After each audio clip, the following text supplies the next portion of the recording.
You've probably been told that death is the end, that once your body shuts down, it's over. But deep inside, you've always known that's not true. That quiet whisper in your heart, the one that says you are more than flesh and bone, it's right. And now thousands of people who have crossed the boundary of death and return are confirming what you've always felt. Your soul does not die. When the body takes its final breath, something extraordinary begins. According to Dr. Raymond Moody's decades of research into near-death experiences, what happens next is not darkness, not oblivion, but awareness. Pure, expanded, luminous awareness. You find yourself outside your own body looking down, and strangely, you don't panic. Instead, there's a calm clarity, a sense of freedom, as if you've slipped out of a heavy garment you didn't realize you were wearing. You see your body lying there, but you're not in pain. You're not scared. In fact, you feel a profound sense of peace. Many describe floating above hospital beds, hearing doctors pronounce them dead, yet they themselves are very much alive, watching, listening, absorbing every moment with sharper perception than ever before. There is no confusion, just a still, quiet knowing. Something has changed, but you are still you. And then something else happens. A presence, gentle, luminous, appears. Some call it an angel, some a guide, others simply the light. But it's not just light you see, it's love you feel. A love more powerful than anything you've ever known on earth. This light doesn't judge you, it embraces you. It understands you completely and it asks you something without words. Are you ready? Then comes the tunnel. Yes, it's real, not a fantasy or a poetic metaphor. Person after person has described it the same way. A passage made of light, drawing you forward, and as you move through it, the physical world fades, time disappears, fear vanishes, and you remember, not just who you are, but what you are. A soul. Eternal, boundless, unbreakable. Raymond Moody wasn't seeking spiritual answers when he began interviewing near-death survivors. He was trained in philosophy, logic, and medicine, but what he found defied conventional explanations. Across cultures, ages, belief systems, even among atheists, these people came back with eerily similar stories. They described out-of-body experiences, communication through thought, traveling through a tunnel and entering realms that felt more real than this one. You might be wondering, why are so many people experiencing the same things? How can complete strangers from opposite sides of the world report identical patterns? That's the mystery that Moody explored, and what he uncovered is shaking the foundations of science, spirituality, and consciousness. Because what you experience after death isn't chaos, it's not random, it's intelligent, compassionate, and unmistakably structured. You're not thrown into the void, you're guided, welcomed even, and as you pass into this new realm, you begin to understand something fundamental. Death is not the opposite of life, it's the continuation of it. In this other dimension, there's no more physical pain, but there's something far more profound, an emotional and spiritual unveiling. People describe seeing their entire lives played out in front of them not as a punishment, but as a gift. Not from a place of shame, but from a place of understanding. Every word you spoke, every act of kindness, every moment of cruelty, every emotion you caused, good or bad, you feel it. Not from your perspective, but from the perspective of the people you impacted. If you hurt someone, you feel their pain. If you uplifted someone, you feel their joy. It's not judgment, it's truth. And here's the beauty of it. You're not being condemned, you're being shown, because on the soul level, learning is everything. There's no ego in this space, just recognition. And the most powerful lesson people bring back from this process is always the same. Love is what matters. That's it. Love in its purest form. The moments you were kind when you didn't have to be. the times you listened when someone needed it, the grace you gave when it wasn't easy. Those are the moments that shine. Those are the moments your soul remembers. And when the review is over, something miraculous happens. You're offered a choice. Not always, but often. A choice to return to the physical world or to continue your journey in the spiritual realms. Some choose to come back. Why? Because they feel unfinished. Because someone needs them. Because their mission on earth isn't complete. It's not fear that pulls them back. It's love. Others choose to stay, merging deeper into the light, into that higher realm of soul evolution. And still others remain in between for a time, lost, confused, or trapped in their own fears and attachments. Dr. Moody documented all of these outcomes. And what's astonishing is that even those who encountered dark or isolating realms weren't condemned to stay there. They had the power to call out, to awaken, to choose love, and when they did, the light always came. You see, even in death, free will remains. The universe doesn't force, it invites, and every soul, no matter how lost, is still part of the whole, still connected to the source. So, what does this mean for you? It means you have nothing to fear. It means that when your time comes, and it will come, you'll be held, you'll be guided, you'll be reminded of who you truly are. You've never been alone, not here, not beyond. And when the veil finally lifts, you'll see that everything you endured, everything you cherished, and everything you became mattered more than you could ever imagine. Not because of how much money you made, not because of your job title or social status, but because of how deeply you loved, how courageously you lived, how gracefully you grew. The soul's journey doesn't begin at birth, and it doesn't end at death. You are part of something infinite, and every breath you take in this life is preparing you for the next, not as a punishment, but as a passage. And when that moment comes, when the body grows still and the heartbeat fades, you'll discover what Dr. Moody's research has made abundantly clear. You don't end, you return. It's hard to describe what it feels like to relive your entire life in a matter of moments, except it's not really reliving. It's more like remembering, but with clarity so profound, it's as if you're seeing everything for the first time, and not just from your own eyes, from everyone else's too. The life review doesn't ask for your permission. It unfolds naturally, as if your soul has been waiting for this opportunity to reflect. You see scenes from your childhood, teenage years, adult relationships, snapshots of your life laid out like a cosmic scrapbook. But here's the twist. You're not watching it, you're feeling it. That moment you said something cruel in anger. You don't just remember it, you feel the pain it caused. Not your pain, theirs.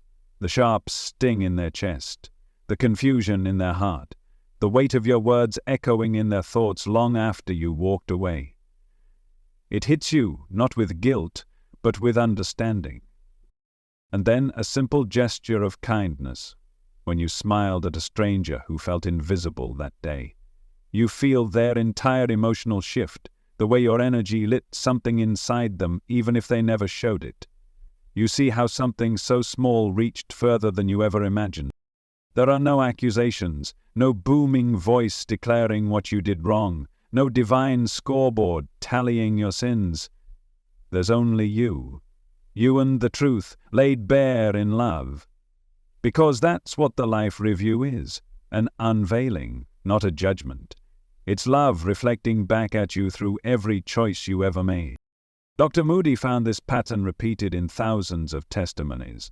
People of all backgrounds, faiths, and belief systems described this panoramic, all-encompassing life review with strikingly similar language. Even those who were skeptical of anything spiritual found themselves speechless after experiencing it. They came back with a changed heart, not because they were scared into being good, but because they were shown how interconnected we truly are. You begin to realize that you never lived your life in isolation. Every thought, every action, every moment of kindness or cruelty rippled outward into others. You were always in relationship, with yourself, with the world, and with the greater field of consciousness that holds us all. And now, that realization floods you, humbling and illuminating. What strikes most people is how the most important events, the achievements, the awards, the big milestones, are barely touched on. Instead, the moments that matter are the quiet ones, the hidden ones, the moments you offered comfort, listened with presence, or held someone's hand in silence. That's where the soul pays attention. And you don't just observe these scenes. You become them. You are the giver and the receiver. You feel the love you gave and the love that came back. You feel the pain you caused and the healing you sparked. The soul doesn't separate. It experiences all of it as one. Some describe it like watching a film, except you're inside every frame. Others say it's like walking through your life as a hologram, where each scene becomes three-dimensional, layered with emotions, energies, and soul connections you never saw before. And while it may sound overwhelming, there is a profound sense of peace, because finally you see the why behind everything. Those mistakes you made, they weren't punishable offenses. They were lessons, opportunities for growth, missed chances to act from love. And that, more than anything else, is what the soul values. Not perfection, but evolution. You also see the people you hurt and the people who hurt you, but now you're beyond ego. You see the brokenness behind their actions, the pain that made them lash out, the fear that shaped their choices, and you understand. Forgiveness isn't a decision in this place. It's a natural outcome of awareness. Some even describe having conversations with these souls during the life review, not in words, but in energy. A mutual exchange of understanding. A reconciliation that only happens when both parties are standing in full soul awareness, without masks, without defenses. Dr. Moody notes how many people return from these reviews in tears, not of regret but of transformation. They suddenly feel how sacred life is, how nothing is wasted, how even the pain had purpose, and most importantly, how much power they had to shape their reality with love. You start to see that Earth isn't a cruel, chaotic place. It's a classroom, a training ground for the soul. And love is the only real assignment. This revelation changes everything. You no longer see life as random or unfair. You see the tapestry, the soul contracts, the synchronicities, the invisible threads that connect all things. You see how you were guided, nudged, protected, even when you felt abandoned. The life review doesn't just show you who you were. It shows you who you could have been, who you still can become. And even after death you feel a pull, not toward punishment, but toward higher purpose. A deep inner desire to evolve, to heal, to love more completely. And that's why some souls choose to return, not because they're forced, but because they now see their lives with brand new eyes. They remember the mission, the promise, the soul's agreement to wake up, to grow, to help others do the same. When people return to life after experiencing the review, they often feel like they've been reborn. Old fears dissolve, grudges melt away, priorities shift. They're no longer concerned with success as the world defines it. They care about connection, meaning, presence, purpose. And even if they can't explain what happened in words, something in their energy changes. They radiate a kind of peace, a gravity that draws others in. Many become healers, teachers, artists, guides, not because they were told to, but because the soul naturally begins to serve once it remembers who it is. That is the power of the life review. It's not just a cosmic mirror, it's a spiritual initiation, a rite of passage, one that prepares you not for punishment, but for deeper awareness, for deeper love. And the most profound part? You don't have to wait until you die to experience it. Many people, through deep meditation, near death-like states, or spontaneous spiritual awakenings, have glimpsed parts of their life review while still alive, and it's changed them forever. Because once you see from the soul's eyes, you can't unsee. You can't go back to small living. You can't pretend you're separate. You start to live differently. You start to love differently. You forgive faster. You listen deeper. You cherish the moment you're in. You begin to ask, if I'm going to review this moment later, how do I want it to feel? That question alone can change your life. There comes a moment after the light, after the review, when something unexpected happens. You're not told what to do, you're asked. Not with words, but with knowing. A question rises from the depths of your being. Do you want to stay or go back? You might expect that the answer would be simple, that the beauty of that realm, the peace, the unconditional love would make the choice obvious. Why would anyone choose to return to a world filled with pain, confusion, and struggle? But here's what most don't realize. Love can call you back, not fear, not punishment, not unfinished business in the worldly sense, but soul-level devotion, the kind that exists beyond logic. You remember someone you love deeply, a child who still needs you, a promise you made before you were born, a mission not yet complete. And even in the radiance of the afterlife, that pull can be stronger than gravity. Dr. Moody's work revealed countless cases where people described being given a choice. Some were told, it's not your time. Others were simply shown their future path, if they returned, a glimpse of what could unfold. And some were offered the purest kind of sovereignty, the right to decide. What's astonishing is how many of them chose to come back, not because they missed the physical world, but because they remembered why they came here in the first place. Life wasn't just something that happened to them, it was something they agreed to, something sacred. You don't remember making that agreement now, but on the soul level, before you were born, you did. You chose this life, your body, your family, your circumstances, not as punishment, but as curriculum, as a divine opportunity to grow, to serve, to awaken. And sometimes, when a soul crosses over and realizes that the mission is still unfolding, that realization becomes the reason to return. Some souls come back because they've seen the ripple effect of their actions and they want to make amends, not out of guilt, but out of love. Others return because they see someone who will be lost without them, or they recognize that their light is needed on earth a little longer. It's not always a dramatic calling. Sometimes it's as quiet as a single child's face. A future student they were meant to inspire, a piece of art they were meant to create, a message someone needs to hear. The soul sees it all, not as burden, but as purpose. And guiding that decision, quietly, compassionately, are the spiritual beings often called guides.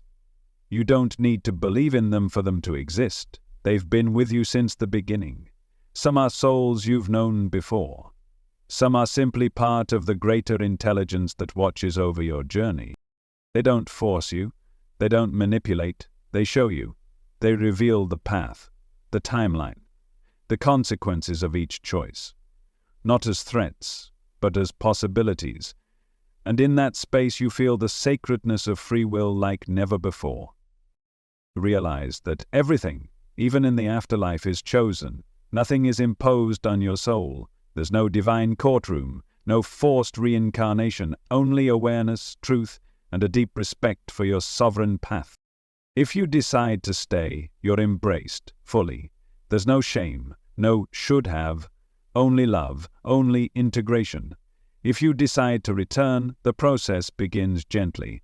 It's not immediate.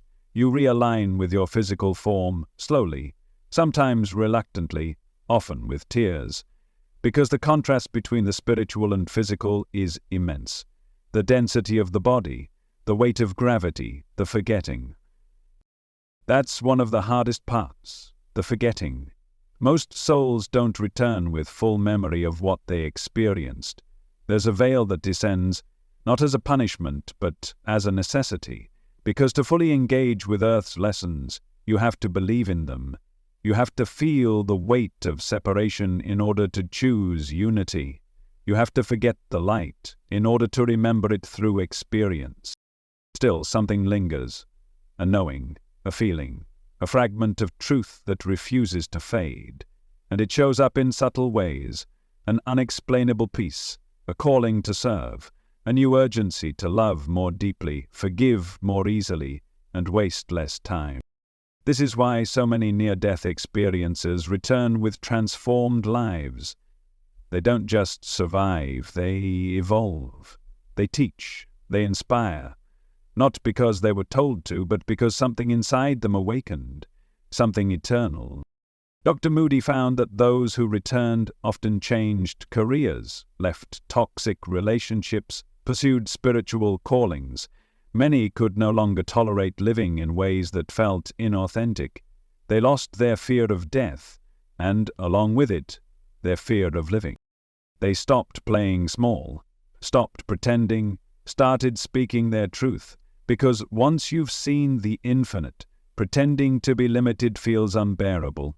And this is what your soul already knows, even if your mind hasn't caught up yet, that you are here on purpose, that you are never trapped, that the path of return, of redemption, of remembrance is always open to you. There is no place you can go where the light cannot reach you, no mistake so deep that love cannot find you. And even if you don't remember your soul's contract right now, it's still written within you. Every heartbeat is a whisper of it, every moment of longing, every flash of inspiration, every ache for something more. It's all pointing you back to that original truth. You came here to learn, yes, but also to remember, to help others remember, to weave light into places that have forgotten what light feels like. And when your time truly does come, when the soul has finished what it came to do, you will know. You won't fear it. You'll feel the completion, the exhale, and the journey home will feel less like death and more like a return to yourself. But until that day, this body is your temple, this moment is your classroom, and every choice you make becomes part of your soul's legacy, not because you're being judged, but because you are creating constantly, endlessly with your energy, your love, and your intention. That is the power of free will. And even beyond this life, it never leaves you. Not every soul moves into the light right away. For some, the journey after death takes a different turn. And it's not because they're being punished. It's because fear holds them back. You see, the afterlife doesn't impose direction. It mirrors vibration. Whatever emotional state you carry with you at the moment of death, fear, anger, guilt, shame, it doesn't disappear when your body does. It expands. It becomes the lens through which you experience what's next. Some souls don't go into the tunnel. They don't even realize they've died. They linger. They feel confused, disconnected, even frightened. And instead of reaching for the light, they turn inward, clutching their unresolved pain like armor. They feel unworthy, or angry, or simply lost. Dr. Raymond Moody documented these experiences too, not to frighten, but to reveal the full spectrum of what death can be. And what he discovered was striking. Even those who found themselves in darkness were never abandoned. They weren't thrown into it. They resonated with it. Because energy doesn't lie. You don't get assigned to heaven or hell. You gravitate toward the frequency you're carrying. For some, that frequency is dense. They hold tightly to fear, to resentment, to disbelief. Maybe they lived with unresolved trauma. Maybe they died suddenly and couldn't process it. Maybe they simply couldn't let go. And so they find themselves in a realm that reflects that energy back to them. A space without light, without clarity, without peace. But here's what matters most.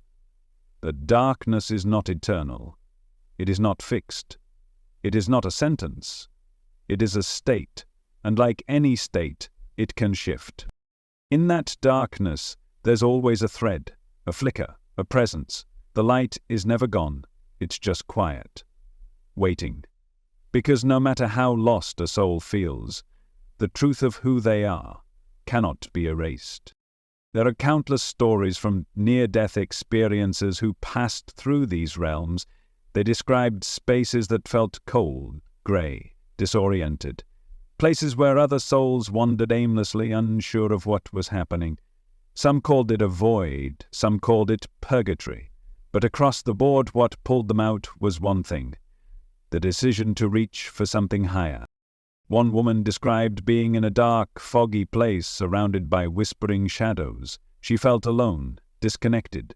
But then she remembered a single prayer her grandmother taught her as a child.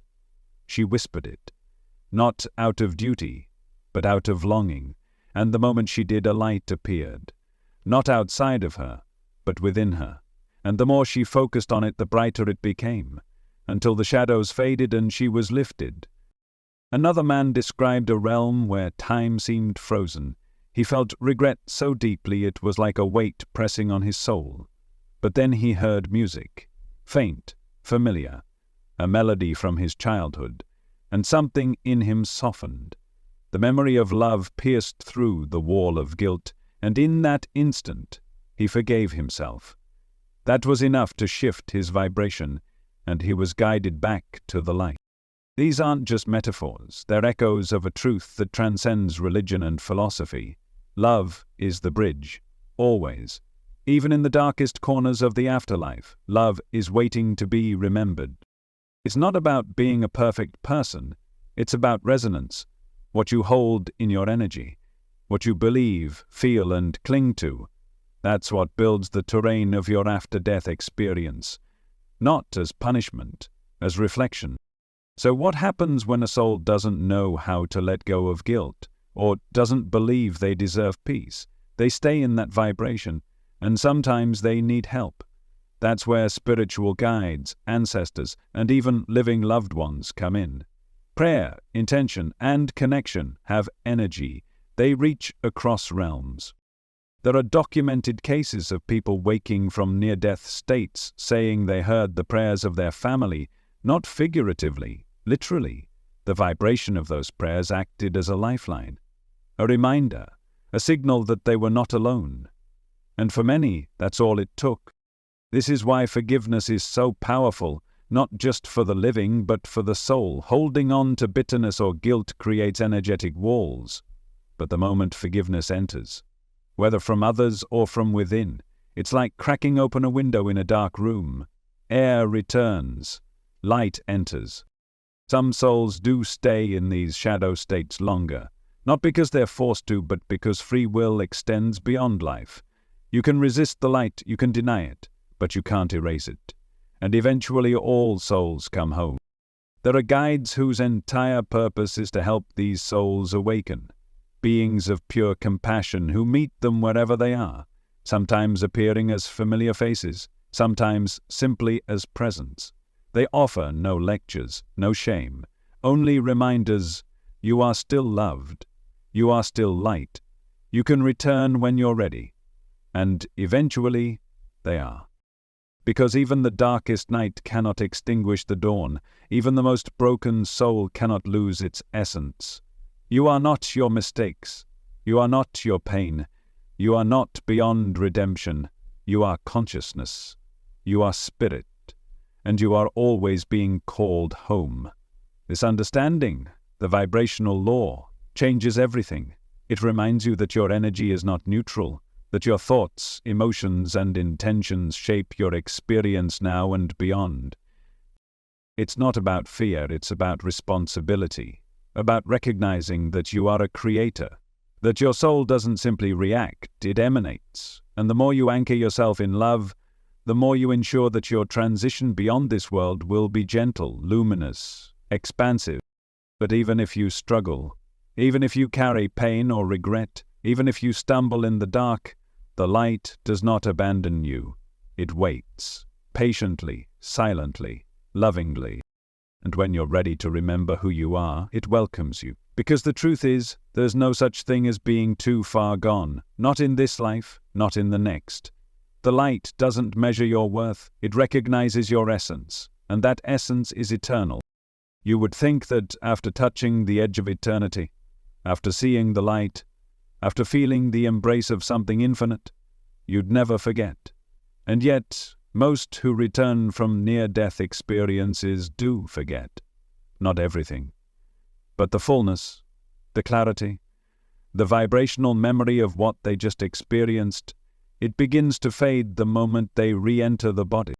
At first, there's a glow, a softness, a sense of being surrounded by something vast and sacred.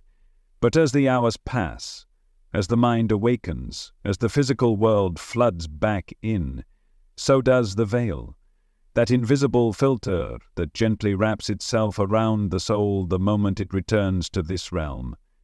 It's one of the great paradoxes of this journey. Why would something so life-changing, so holy, be forgotten?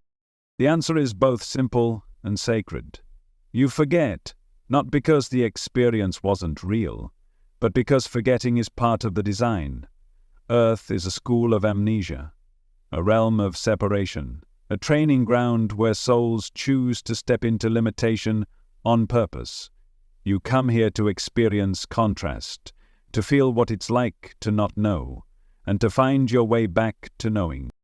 If you remembered everything, if the veil was lifted entirely, there would be no growth, only observation, no pain, but also no depth, no confusion, but also no revelation. Without forgetting, there would be no meaning in remembering.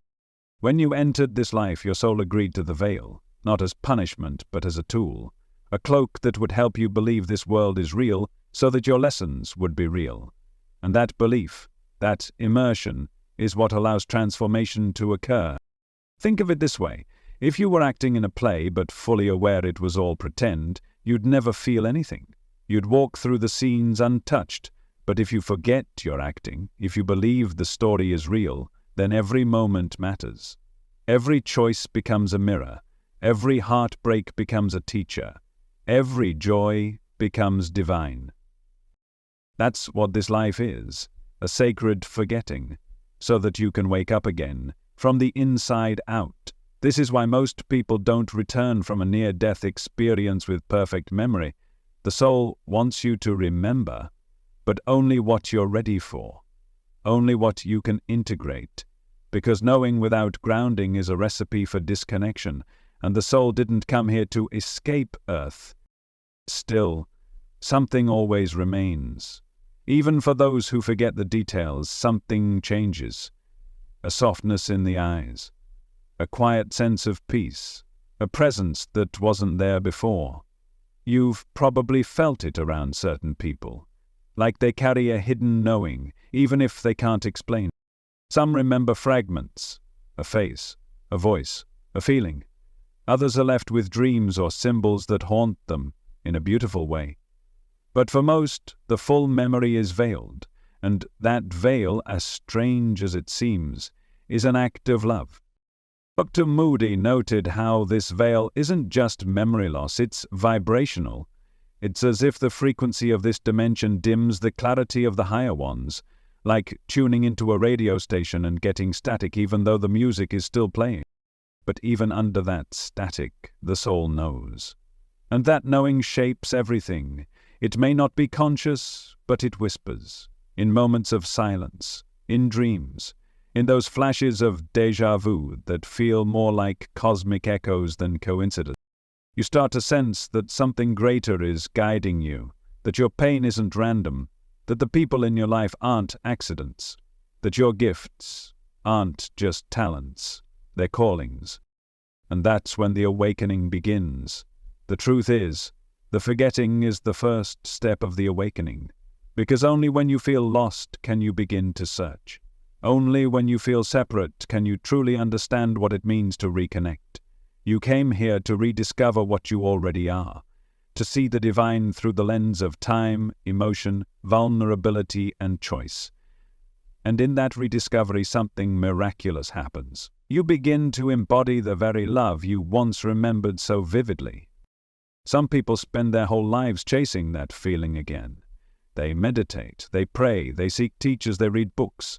Not because they're lost, but because something in them is reaching through the veil, trying to remember, trying to reconnect. And eventually they do, maybe not in dramatic visions or angelic visits, but in the quiet miracles. The moment you forgive someone who never apologized. The moment you weep from beauty and don't know why. The moment you realize your pain taught you how to love more deeply. That's remembering. And the soul celebrates every time it happens. There are those who have returned from the other side and do remember, more than most. But even they describe how hard it is to hold on to. The words don't translate. The colors, the sounds, the feeling of being beyond form. It's like trying to explain music to someone who's never heard sound. The deeper truth resists language. But here's the miracle. Even without remembering everything, your soul continues to act from what it knows. The choices you make when you listen to your intuition, the times you choose compassion instead of judgment, the way you're drawn to beauty, to service, to truth. That's the soul remembering. Every act of kindness is a fragment of remembrance. Every moment of presence is a piece of the divine breaking through the illusion, and the more you live that way, the thinner the veil becomes. Eventually you realize the veil isn't just between you and the afterlife. It's between who you think you are and who you've always been. So yes, you may forget the details. You may not recall the tunnel, the light, the presence, but you'll feel it. In the way your heart aches for something higher, in the way you long for peace, in the way you search for meaning. That longing is the soul's compass, and no matter how far you drift, it will guide you home, because forgetting is only temporary, but who you are is eternal. When a soul returns from the edge of death, something shifts. It's not always visible at first. Sometimes it takes months. Other times it's immediate. But something inside has changed, and it doesn't go back. You begin to see patterns in those who've crossed over and come back. They don't just survive, they transform. Old priorities dissolve like mist. Grudges vanish. Careers once rooted in ego or ambition no longer hold meaning. People begin to ask different questions. Not, what can I achieve, but who can I serve? There's a deep knowing that life is no longer about accumulation, but about contribution. Dr. Moody noticed this pattern in hundreds of people. After an NDE, they often felt compelled even, to become something more than they were before. They became counselors, energy healers, hospice workers, spiritual teachers, writers, and quiet anchors of peace in their communities. It wasn't because they were seeking recognition, it was because they couldn't not share what they had touched. Something inside them had awakened and it refused to go back to sleep.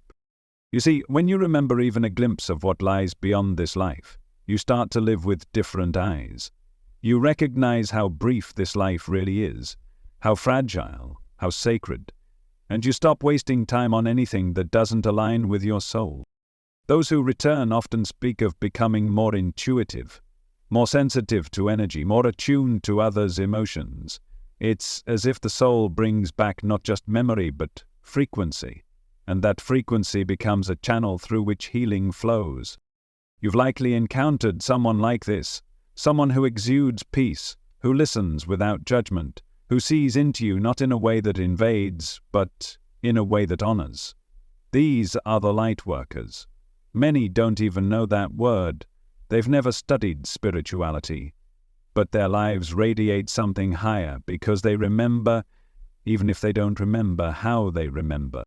It's not about being special, it's about being open, being available to spirit. Returning from death can open that door in ways few other experiences can. And what do these people say when you ask them what they learned? They say love is everything. They say judgment is a distraction. They say the universe is far more alive, more interconnected, and more beautiful than we can imagine. They say that Earth is a sacred place, a spiritual laboratory where souls come to embody what they already know, not just to think it, but to live it. And when they return, they see Earth differently, not as a prison, but as a place of divine opportunity. That's why so many NDE survivors become spiritual servants, not out of obligation, but because their heart bursts with urgency. They know how short this life is. They've seen the other side. They've felt the timeless love waiting for every soul. But they've also seen the suffering, the disconnection, and something in them says, I have to help. Sometimes it's dramatic. They leave careers overnight, move across the country, start non-profits. Other times it's quiet. They simply begin to love more deeply, to parent more consciously, to speak with more compassion. But whether loud or soft, the ripple is real, and that ripple spreads.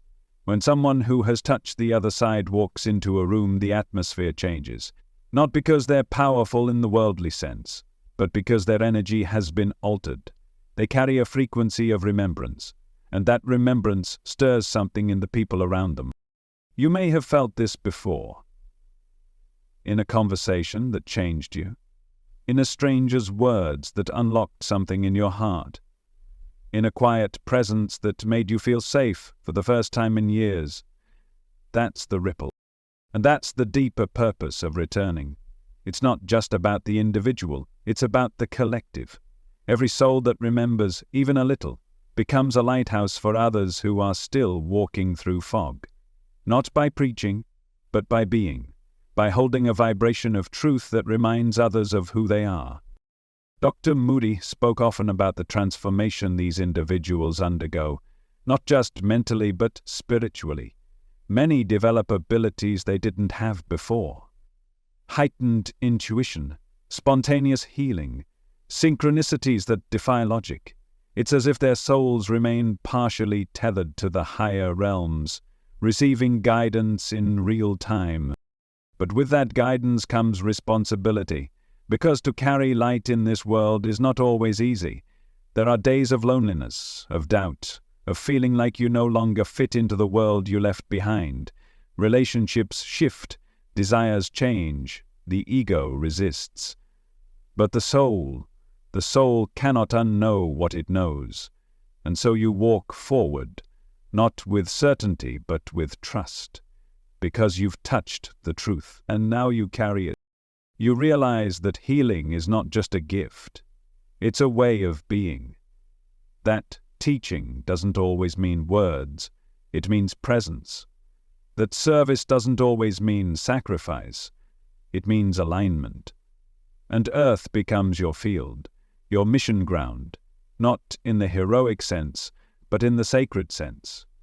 Because you understand something most people don't yet realize.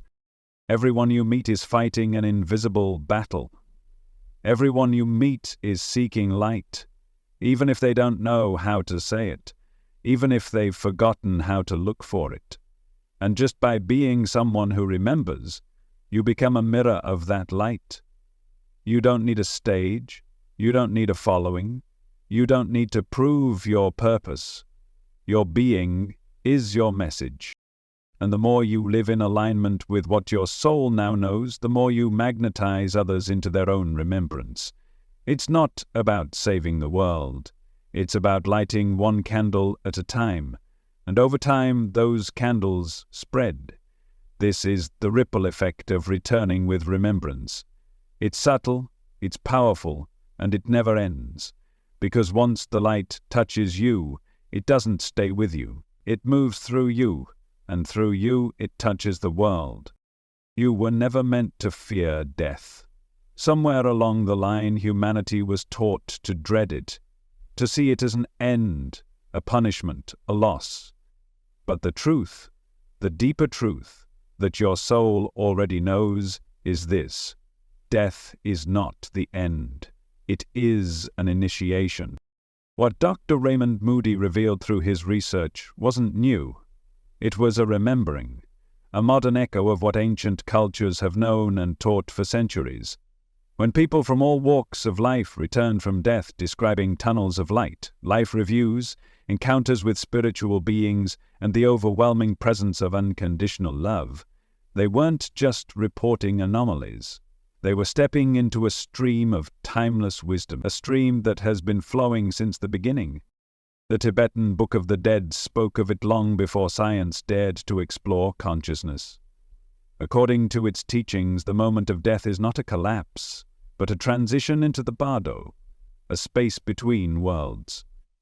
There, the soul meets visions, energies, and presences that reflect its own vibration. Some see deities, others face their fears, some dissolve into the clear light of awareness, while others wander confused. Sound familiar? What thousands report after NDEs matches these ancient maps almost exactly.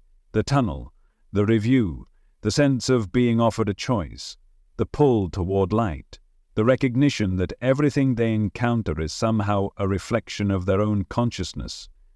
The Tibetan masters weren't guessing. They were describing what Moody's subjects began confirming thousands of years later. And then there's Egypt, the civilization that built monuments aligned with stars, that filled tombs not with despair but with instructions, manuals for navigating the afterlife. The Book of the Dead wasn't a book of endings. It was a guide for the soul, a sacred script describing the journey after the final breath, the soul passing through halls, being weighed not in punishment, but in resonance. Was your heart light? Was your life true? If so, you moved on. If not, you learnt again. The ancient Egyptians believed that the soul was eternal, that it carried memory from life to life, that it could ascend, but only if it remembered who it truly was. The symbols and stories may differ from the NDE accounts, but the essence is the same. Death is a passage, a mirror, a return. Even mystical Christianity, stripped from dogma and tradition, points to this truth. Jesus did not just die, he descended. He passed through shadow. He rose, not in body alone, but in light. He taught that death was transformation, not annihilation, that unless a seed falls to the ground and dies, it cannot bring forth life. This wasn't just theology, it was spiritual technology. And now, in the modern world, as more people brush against that boundary and come back changed, the lines between ancient and modern begin to blur. Moody's work doesn't compete with the old teachings, it completes them, bridges them, confirms what the soul already whispers beneath the noise of modern life. So why does this matter? Because if you've been taught to fear death, you've been taught to fear the most sacred moment of your existence. And when you fear death, you cannot fully live. That's what shifts after an NDE. The fear dissolves, and in its place, something stunning grows. Peace. Not the peace of safety, the peace of knowing that no matter how messy this life gets, no matter how painful the loss, how deep the sorrow, nothing is wasted, nothing is lost. The soul continues. Always. You begin to walk differently. You treat people with more kindness, because you understand this isn't the end for any of us. You don't rush. You don't grasp. You begin to live in alignment because you're no longer trying to outrun time. You're trying to fill it with meaning, with truth, with love. And when that fear is gone, so many other illusions fall with it. You stop fearing failure, because failure is not final. You stop fearing rejection, because connection cannot be broken at the soul level. You stop fearing change, because you've touched something that never changes.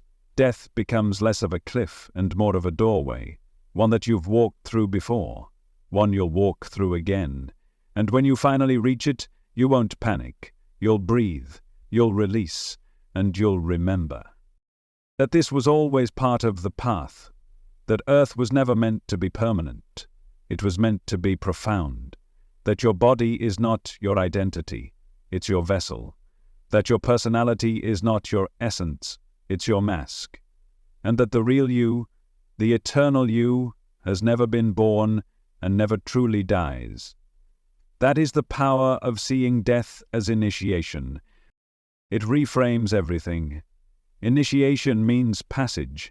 It means a beginning disguised as an end. It means stepping into a new level of awareness. And that's exactly what death offers, not as something to be endured, but embraced. That's not to say it's easy. Saying goodbye to people you love or facing the unknown can still stir emotion, but it's no longer terror, it's reverence, it's awe.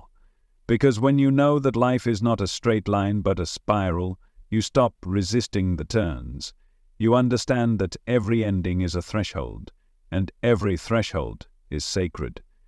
So what would happen if you lived that way? If you saw every loss, every grief, every transformation as a kind of death, a kind of initiation? What if you let go of the idea that death steals meaning and instead recognized that it gives meaning? Would you love deeper? Would you speak your truth more clearly? Would you waste less time on things that don't matter? That's the invitation. Not to dwell on death, but to make peace with it. To see it not as a shadow behind you, but as a light ahead.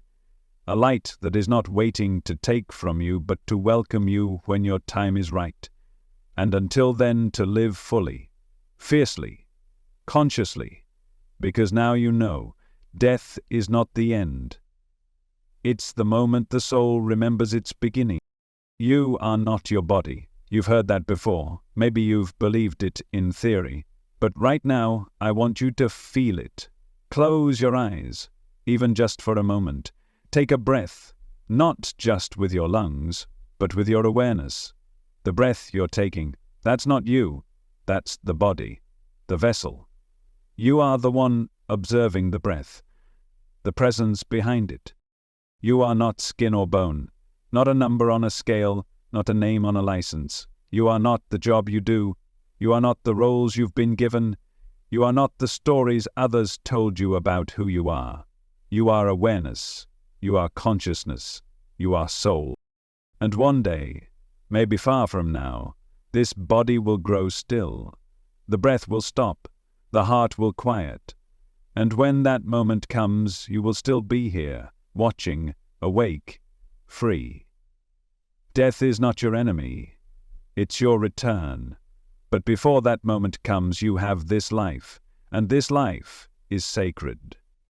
This life is not random. You didn't arrive here by accident. You were chosen, and more importantly, you chose. You said yes. Before time began, you knew the risks, the forgetting, the pain, the beauty, and still, you said yes. Because there's something you came here to do, something no one else can do like you. Maybe it's to raise a child with tenderness you never received. Maybe it's to create art that speaks the language of the soul. Maybe it's to speak truth in a world full of noise. Or maybe it's just to love, fiercely, gently, unconditionally. That mission matters, not because it will make headlines, but because it will make ripples. And ripples are what move the world. So let me ask you something.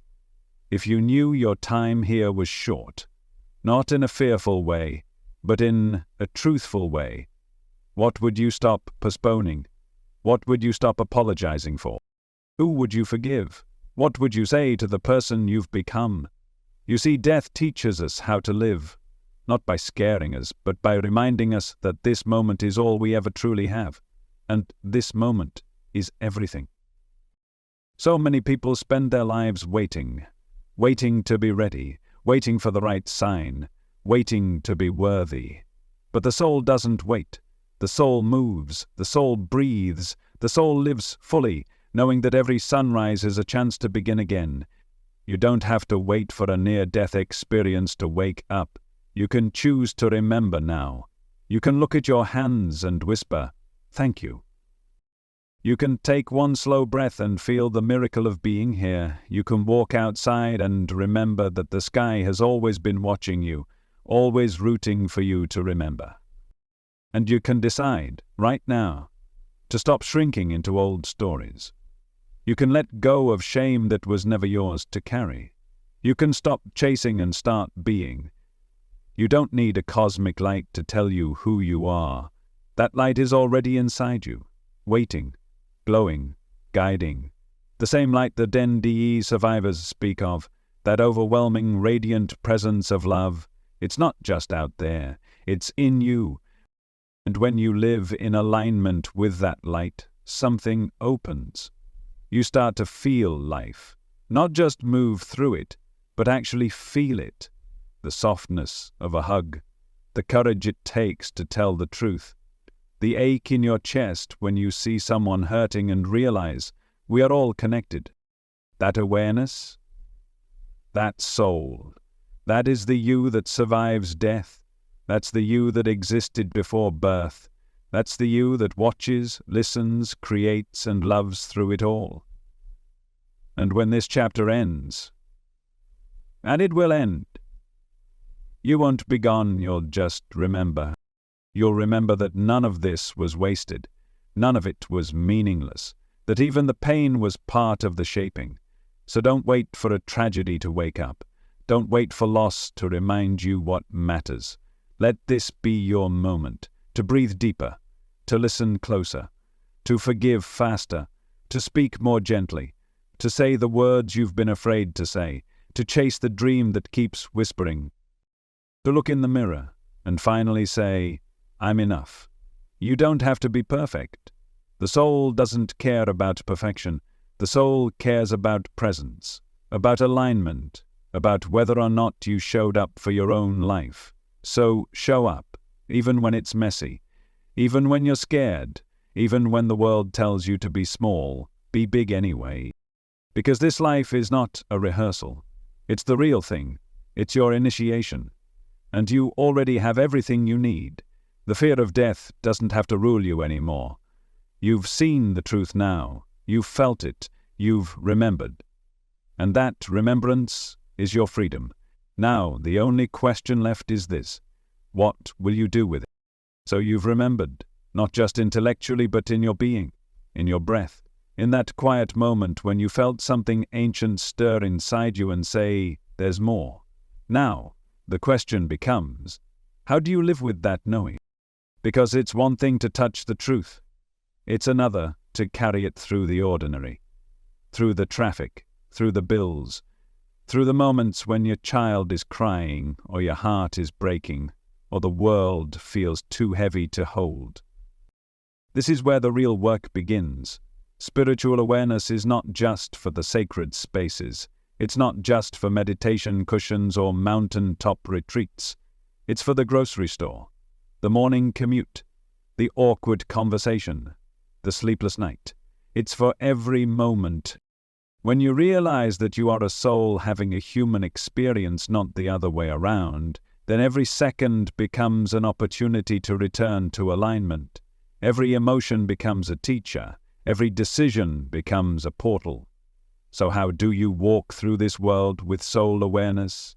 You start by listening, not to the noise, not to the opinions, not to the algorithm, but to the still, small voice inside. The one that speaks not in fear, but in clarity. Not in pressure, but in presence. That voice is always there.